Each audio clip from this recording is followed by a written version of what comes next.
তেজপুৰ ইউনিভাৰ্চিটিৰ BA এডমিশ্যনৰ কাৰণে এবাৰ 2026 চনৰ তাৰ এণ্ট্ৰেঞ্চৰ কাৰণে এইটো আপোনাৰ অনলাইনটো অ'পেন কৰিছে। আপোনালোকে এতিয়া অনলাইন কৰিব পাৰিব।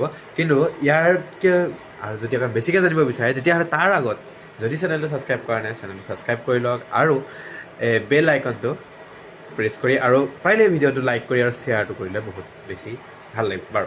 নেক্সট ইয়াৰ পিছত কি হৈছে মানে আপোনাৰ 63টা ছিট পাব তেজপুৰ ইউনিভাৰ্চিটি। যদি আপোনালোকে BA কৰিম বুলি ভাবিছে এইবাৰ 2026ত এপ্লাই কৰিম বুলি ভাবিছে তাত 63টা ছিট আছে।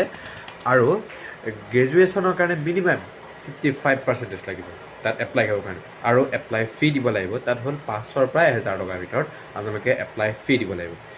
ষ্টাৰ্ট হৈছে 16 মাৰ্চৰ পৰা আৰু শেষ হ'ব লাষ্ট ডেট 30 এপ্ৰিলত।